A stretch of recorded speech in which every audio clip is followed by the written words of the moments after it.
I'm Ryan Miller, I'm Eli Darkowski. I'm Logan Sharko. I'm Zach Cruz.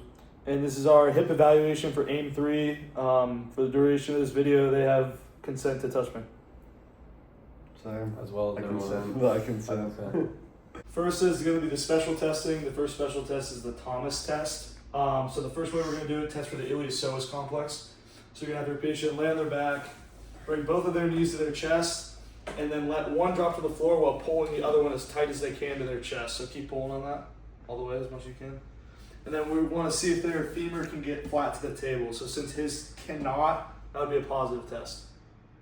The other part of the Thomas test for the rectus femoris. So you're going to have your patient with their knees off the table, have them bring one of their knees to their chest, and then we're looking to see if this leg extends, which it didn't seem to, and then do the other leg. Yeah, so Eli looks to be negative in both since his leg didn't really extend.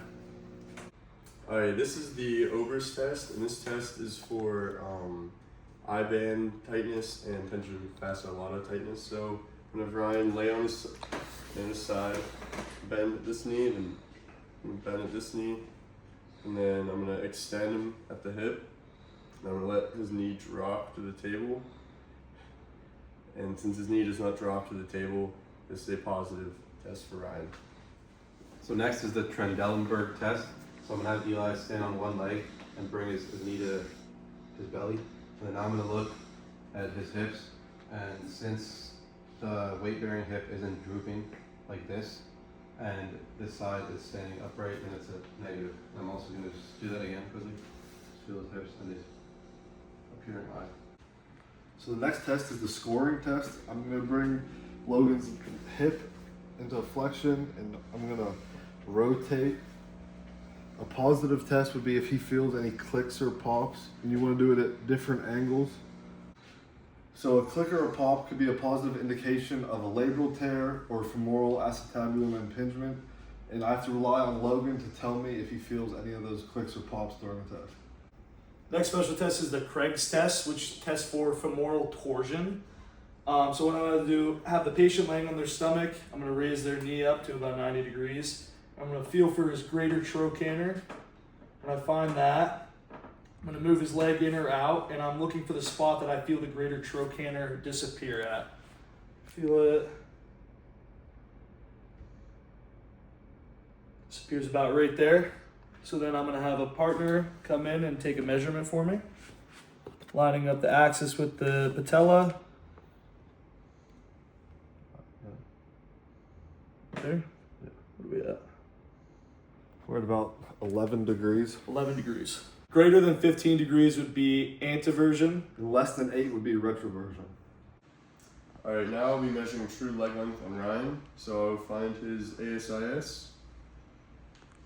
So I'll bring this down to the joint space around his greater trochanter. It's around 22 inches, and I'll have him flip over.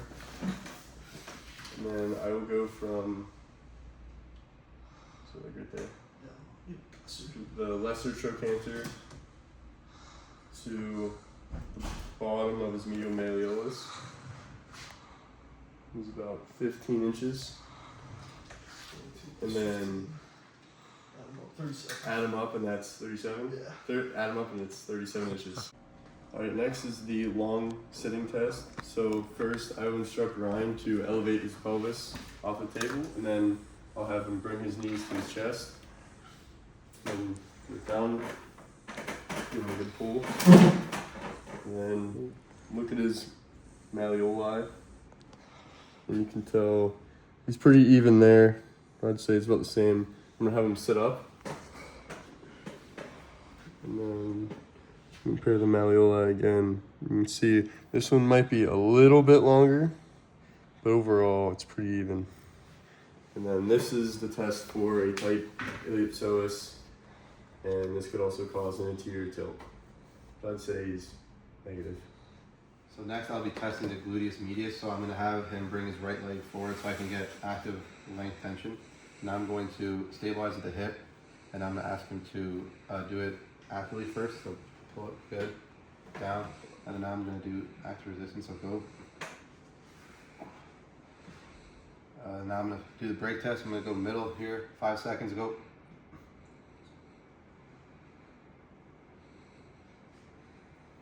Next we're gonna be testing hip internal rotation. So I'm gonna put the axis at the patella, and I'm gonna have the movable arm in line with his tibia, and I'm gonna have him move his leg out. Good. And then I'm gonna do active. Good. And it was about 20 degrees, and then like 23 degrees with active. All right, so Zach is our patient today. So our mechanism of injury is that I was pitching one day, and I left one a little bit too inside on Zach. I hit him right in the thigh, and he's been complaining of spasms. He has a bruise on his thigh. Yeah, you want to take over? So yeah, those were kind of the positive indicators and the signs of symptoms. He's walking with an altered gait. He has sort of a limp on the affected side. We saw bruising. And through those conclusions, we are determining it is a thigh contusion. For that, we're gonna have Zach rest, ice it, and we're gonna monitor it as it goes. And one complication to a thigh contusion is called myositis ossificans, which is an atopic bone contusion in the muscle where the contusion occurred. So we have to look for a bone formation in the muscle. A patient will usually complain that their leg blew up or it looks bigger than it should be. Good.